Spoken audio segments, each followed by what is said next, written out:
I mean, everyone else is doing it.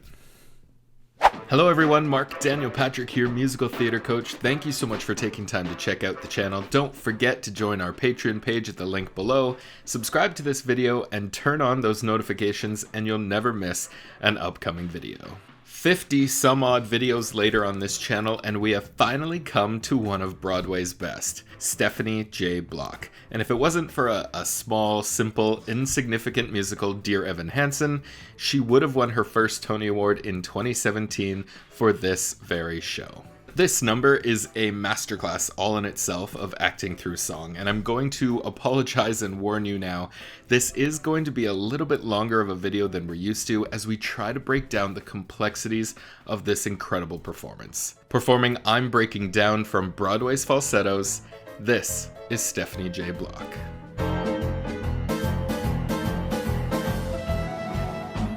I'd like to be a princess on a throne, to have a country I could call my own, and a king who's lusty and requires a filling with a female thing.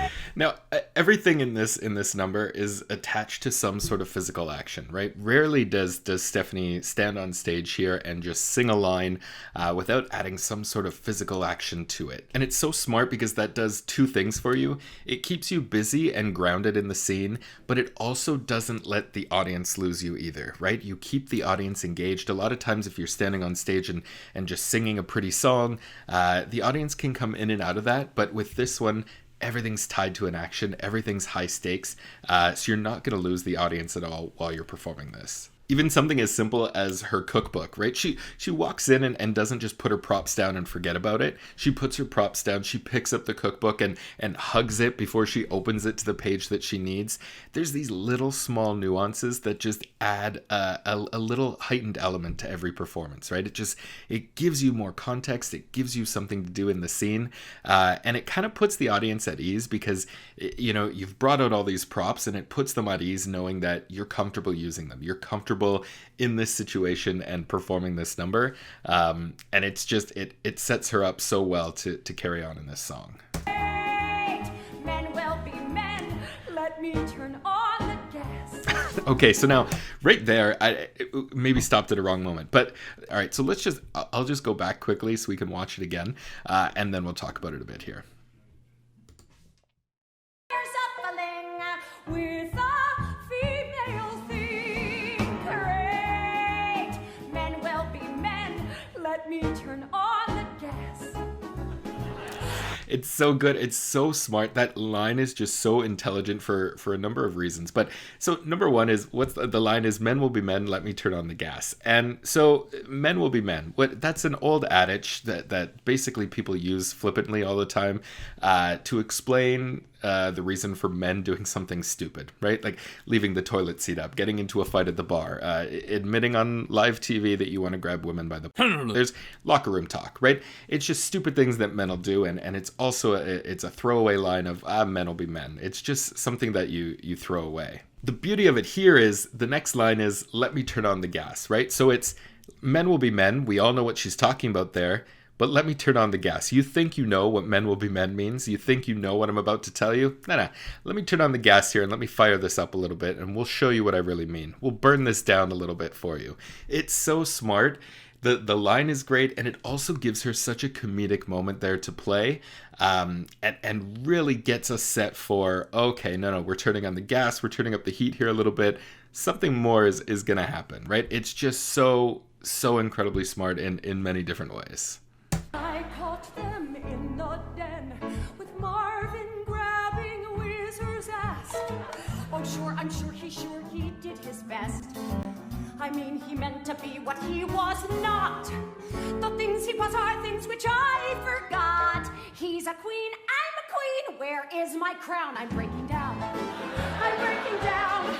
My life's not pretty, and my kid seems like an idiot to me. I mean, that's sick. I mean, he's great. It's so this is the first moment here where she starts to lose it a little bit, and we see her actually start to break down maybe a little bit, at least mentally. And we talk about this all the time on this channel. But what is she doing here is what the goal of this is to have different emotional or physical cues that can take you through sections of a piece, right? It's a long 5-minute song. You need to have different emotional connections that can take you in different directions. So how do we do that? We consider the situation. What's the situation she's in? She's married or was married, and her husband's cheating on her with another man. That's basically the context of the entire song. There's a lot of other things going on in the show, but for this song in particular, that's the situation she's dealing with. So what do? You take that situation, you look at your lyrics of your song, and you start to write down all the different emotions that someone would experience when thinking of that situation. So what are some of the things? Shock, delusion, anger, rage, because they can be different. You might feel empathetic all of a sudden. You'd feel embarrassed, lonely, unhinged, mentally unstable. There's a number of different things. I think we just listed 10 different emotions that you can apply to this situation. Once you have those emotions, you need to go through the piece and line by line, or at least section by section of the song, you want to apply different emotions to those sections. So this is where she's feeling angry. This is where she's going to get rageful. This is where she feels embarrassed, lonely, mentally unstable, so on and so forth. And those emotions, of course, can repeat themselves. They do keep coming back again and again in the piece. But what that does is it gives you something to tie the line to. It gives you something to, when you're in this situation, you're in the context of the song, singing the lyrics, it gives you a subtext to play in your head. You know what you want to apply to it. As I've said so many times on this channel, you cannot play one note from beginning to end. It's incredibly boring. It's incredibly boring to play on stage, and it's boring to watch. Nobody needs to see that. Nobody wants to see one emotion played out for 5 minutes. We get it. You're angry. So that you can't walk into this song and saying, this is the situation, she's going to be angry, here we go, start the music. You need to build these complexities in. You need to build these different emotions in and know where you want them to land for it to make sense. It's a 5-minute piece. I can't even imagine how long she spent crafting this, putting it together, deciding where she's going to play each moment before it's ready to get up and actually perform it. There's so much planning that goes into a number like this, and if you do it properly and do it correctly, you get this. You get an incredible performance that everyone can't stop talking about. Who is the matter, talking matter, that the maddest matter? If I repeat one more word, I swear I'll lose my brain. Oh, what else should I explain? Oh, yes, it's true. I can cry on cue, but so can you. I'm breaking down. I'm breaking down. See, those 10 seconds right there, again, look how many emotional different cues she went through in the last 10 seconds. It's all those subtle shifts and changes in emotion that allow the audience to see, oh God, yes, she really is breaking down. And I'll say it so many times on this channel, you want to avoid one-note wonders, where you play one thing from beginning to end. If you're stepping on stage and all you're thinking about a number is, okay, I'm sad, I'm angry, and it's a 3, 4, 5-minute piece, you are doing your job incorrectly. If you watch someone on stage or on film or on the television and they're talking for 3 or 4 minutes and all you see in their performance is one note, is angry, is sad, is jealousy, that's all you see is one note, throw something at them. I encourage you, find the biggest thing you can to throw at them and tell them to get off the stage, because it's just, you're not doing any service to the writing. You're not doing any service to yourself or to the audience. It's boring to watch. Nobody wants to see one note from beginning to end, because that's not what human beings are. We're not just one note beings. We don't just have one thought and one emotion for 3, 4, 5 minutes at a time. I know I harp on it all the time, but it needs to be deeper. It needs to have more meat and substance than just one note. You ask me, is it fun to cry over nothing? It is. I'm breaking down. No, I don't have time for a breakdown now. I've got to get back to my banana carrot surprise. Okay. This isn't my first bris. Just the tip. What the heck? And it's another obvious one. Obviously, is some physical comedy that goes with the music, right? It's almost a dance in a way. Don't fight it. Don't go against the music. You want to those drum beats and snare hits are there for a reason. It almost sounds like it's a knife coming down, and she's on tune, on beat with it. You don't need to fight it. It's a great genius moment to bring the music and your action together, and she does it so incredibly well. Let's consider what I might do next. I hate admitting I've become perplexed.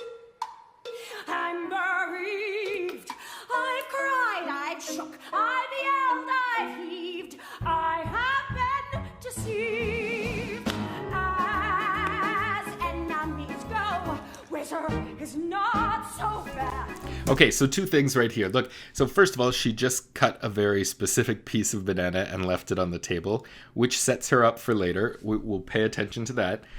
Number two is, what did she just say? Whizzer, as far as enemies go, Whizzer is not so bad. So Whizzer obviously is the man that she found her ex-husband with. And that line alone has to be the biggest cue to you that she's not just angry about the situation, that she is a little bit deeper. She's able to take herself out of the situation and process it a little bit differently. What is that line? The guy that is essentially responsible for ruining her marriage. She just said, if I was to choose a villain, it wouldn't be him. He's actually not so bad. There's more at play here. There's something deeper. She goes a lot deeper in her thoughts than just playing one note. So again, there are little cues throughout that let you know that she's a little bit more complex and there's more to it than just her being upset or angry. And that's why she's able to play this so well. It's just he's so damn happy that it makes me so damn mad. I want to hate him, but I really can't. It's like a nightmare how this all proceeds. I hope that wizard don't fulfill his needs. Don't is wrong, sing along. What was the noun? I'm breaking down. So now I don't know if it's her idea, the director, the writers, whoever it is, it doesn't matter. It's such a genius way to make a line land a little bit harder. So the line is, what's the line? Obviously, I don't fulfill his needs. So it would land, it would get across just normally if you're standing there singing it, but she uses what's around her. So she's cooking. She's in a situation where, okay, maybe there's a carrot that's a little flaccid that helps her make that line land in a much better comedic way. So if you're preparing a song like this, if you don't have props, it could be something physical that you do. Try to find different ways that make a line land a little bit harder. There will be times where you'll perform a song and one line will get a laugh one night and it won't get a laugh another night. Try to find a way where it could be more consistent. Find different things that'll work. Like I said, it doesn't need to be a prop. It could be an action, something physical that just gives the audience a little bit more context, gives it a little bit more twinkle, and allows the line to land a little bit better. That's just a very, very genius moment. I'm breaking down. I'll soon redecorate the stalls. I'd like some padding on the walls and also pills. I want to sleep. Sure, things will probably worsen, but it's not like I'm some healthy person. I've rethought my talks with Marc. One fact does emerge. I think I like his shrink. So that is why I might turn to drink. I'm on the brink of breaking down. I'm breaking down. Tone down. I only want to love a man who can love me or like me or help me. Help me, Marvin. The next time you are on stage and you are just simply standing and singing a song, get off. Don't. Just stop what you're doing, get off the stage, let somebody else go up. Just don't. There's so many chances within every single piece to add something to it, to take a different read on it, to do something with it. Everything she's doing here is just a perfect understanding of your space, your body, and what your objective is. She understands, right? She's gone through the piece. She knows the different emotions she wants to apply to different areas, and she's applying it so perfectly. It all of a sudden she disappears in front of you and goes into this like sexual euphoria in front of you, right? Where it just, she all of a sudden forgets that she's even singing and just enjoys the thought of someone else, of a man or something else that she hasn't been getting in her life. And it's so rooted in truth, it's so believable, and she never comes out of it. Not to mention, we haven't even talked about how well she's able to sing the song. It's not an incredibly difficult song to sing, but the fact, the support you need and the stamina you need to be able to elongate those notes, to be able to open up on certain notes. And we talk about it again all the time on this channel of speaking through or telling your story through certain notes and then singing other ones. And it's a perfect balance between the two of being able to act through this song, but then also find those moments where you can open up and show the audience that, yeah, I've got some pipes too. Was never mine. He took his meetings in the boys' latrine. I used to cry, he'd make a scene. I'd rather die than dry clean. Marvin's wedding gown, I'm breaking down. I'm breaking down. It's so upsetting when you found that what's rectangular is round. I mean, it stinks. I mean, he's clear. Okay, let's the last 10 seconds there, the last 10-15 seconds, again, look at the emotional shift she had. And I will say one last thing on this, which I love that she does so incredibly well. She's been doing it throughout the piece, but I'll mention it now, playing against the grain. So we talked about in the beginning, when you're labeling your lines or labeling different sections of the piece with emotions, trying to think something that's a little bit unusual. So if you read a line that is just that's depressed, to go happy with it. If you read a line that's angry, to maybe go a little bit mental or a little bit delusional or play it a little bit off kilter. You want to play against what's expected, because it makes the performance that much more rich. Not everyone reacts to situations the exact same way. So this line is a perfect example of it. Is what's the line is I'd rather die than make Marvin's wedding gown. Given the situation she's in, that sounds like a pretty angry line. She'd be upset about that. She'd be flippant about it. She'd be so annoyed by the fact that might even come up, or that's even crossed her mind. So what she does is she plays it that way off the top. She says, I'd rather die, very angry, and then all of a sudden goes into this mentally unstable state of Marvin's wedding gown and starts dancing across the stage. I'm breaking down. It's a different take. It's a shift that the audience doesn't expect. It gives it a much more rich performance, gives it a much more rich visual that you want to pay attention to. You want to watch every second because you don't know how she's going to react next. And it's so incredibly smart that there's the best actresses or actors in the world can do that. They look at a situation and play it a little bit opposite, play it a little bit the way you wouldn't expect. That's what draws you in and heightens their performance just that little bit. Me, I'm just a freak who needs a baby every other week. Oh my God, that feels so good. I've rethought the fun we've had, and one fact does emerge. I've played the foolish clown, the almost virgin who sings this dirge is on the verge of breaking down. I'm breaking down, down. The only thing that's breaking up is my family. The only thing that's breaking up is my family, but me. I'm breaking down.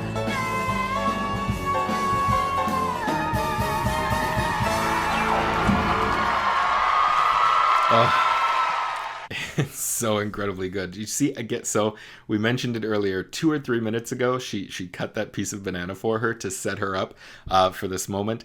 How she's able to sing with food in her mouth that well and bring out the sound that well, I have no idea. And lastly, she doesn't just hold on to this big, beautiful note with a knife in her hand. She's got a knife in her hand. She uses that and still gives you these psycho thrasher moments at the end, just to drive home one more time of how enormous this situation is in her life and how she's really feeling about it. Hands down, it's just a masterclass performance from start to finish. And again, the amount of work and the amount of time that she would have put in to perfecting each and every moment in this piece is just unthinkable. And so for Stephanie here, a masterclass performance in this number. It would have taken the audience a couple of minutes to recover from a number like this, because it's just, you can't believe what you're watching. You can't believe someone just, pulling off all the layers and just exposing so much and being so vulnerable on stage for you. It's just hands down one of my favorite performances on Broadway by far. Okay, that's all the time we have for this video. Thank you so much for lasting to the end. Don't forget to leave me a comment of what you thought of this video and what you'd like to see in the future. Until next time, I'm Marc Daniel Patrick, and thanks so much for watching.